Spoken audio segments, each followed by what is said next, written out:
I'm convinced that minimum wage, like, doesn't exist anymore. I was thinking about this. I think I was watching like a YouTube video or something. It's like one of those, unfortunately, it's like one of those AI generated YouTube videos, because occasionally they do get me to watch a bit. It's like Levels of Rich or something. Anyways, the point is like one of the lines in there was talking about how the federal minimum wage is like $7.25, and it was like, oh, you know, poor people at the bottom make $7.25, and I was thinking, like, does anyone still make $7.25 in 2026? Like, I feel like inflation has just completely destroyed like the federal minimum wage, and it kind of highlights to me like how the minimum wage doesn't really exist, even though it does, because like it's like I don't know anybody who makes that anymore, because like inflation has gotten so bad since COVID that basically like no one can survive off of the minimum wage, and it just kind of highlights to me like the inefficiency of the government too, to never adjust that up federally. Now, I know the states adjusted. I think like it's like Washington's like $15 an hour. California is like, it's like $20 an hour or $25 an hour for food service workers. I'm not totally sure about that. I have to look it up, but I just found that kind of funny, like how long it takes for the minimum wage to be adjusted, and like no one's even talking about it. They're just like, oh yeah, well, it's $7.25, and you know, we don't care. I mean, technically someone could still pay you $7.25, right? Like they could be like, okay, it's $7.25 and we don't really care. Like, what about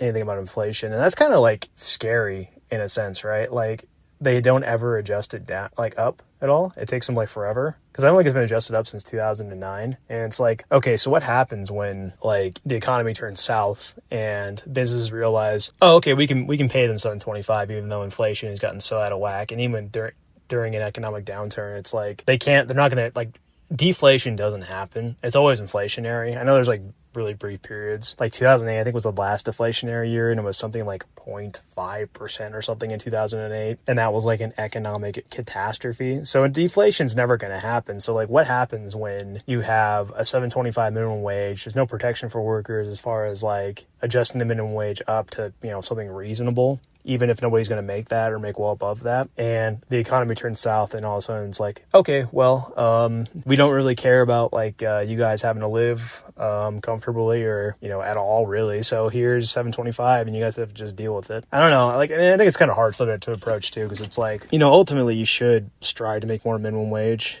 And obviously there's the completely obvious argument that, and right argument in my opinion, that if you just keep increasing the minimum wage over and over and over and over and over again, you're just going to drive inflation up. I mean, and it's kind of politically charged too. In my opinion, whether it's right or wrong, I feel like it's kind of like a chicken and the egg question. It's like, well, is increasing people's wages causing inflation, or are we increasing increasing their wages because of inflation? I feel like we're increasing wages because of inflation. Like, I don't really feel like the increasing of the wages actually contributes that much to inflation. Like, there's something underlying, you know, beneath the surface, like, I don't know, like metals cost more or something, or raw materials cost more. Remember the big wood shortage a couple of years ago? Like, let's say you build lumber and it's like, okay, the wood costs more, and then it's like, okay, well, because the wood costs more, we're gonna have to charge more prices, and we charge, you know, higher prices at Home Depot, and then I don't know, houses are more because the inputs in the house are more, the inputs in the house are more, so rent's gonna go up, rent goes up, you know, people can't survive on, you know, the $7.25 or $8 or whatever, and then it turns out, well, okay, I can't make $8 now because I literally can't survive on it. Like, I need like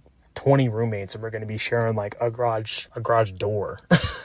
I'm going to be living like Harry Potter in like that little teeny closet with Dobby. Like, no, dude, like, we're going to need at least 10 to 15 bucks an hour. And then 10 to 15 bucks an hour happens, and then prices at the grocery store go up. And then it's like, well, I need $20 an hour now because I can't live. And it's, I don't know, we're kind of going with this kind of yap session I'm having right now, but yeah, it's just kind of something to think about. Like, the federal minimum wage, like, doesn't exist anymore because inflation is going so fast. It's just like, we're going to constantly be more inflationary, going higher and higher and higher and higher and higher. And I'm not really sure like how we stop that per se, but I think it's worth talking about. And also, inflation, I think, is like, I don't really like how they report inflation. So they report it from like a consumer, they call it a basket of goods, but it's like some of the goods are just like dumb, like, I don't know, a TV. And you're like, well, Eric, everyone watches TV. It's like, well, yeah, but it's like, how often are you buying a TV? Like, when's the last time you bought a Me personally, I haven't bought a television since 2016. Literally, the last television I bought was like in college. And it's a Sony something. I couldn't tell you the model of it. It's a Sony television, still works. I have a PS5. I hook it up to it. I play PS5 games. They look all right. I'm probably not getting 4K, and I probably don't care. And also, a lot of consumer like electronics are like really cheap, and they never increase in price too. So I feel like that artificially brings down inflation. Whereas things like you consume every day, like,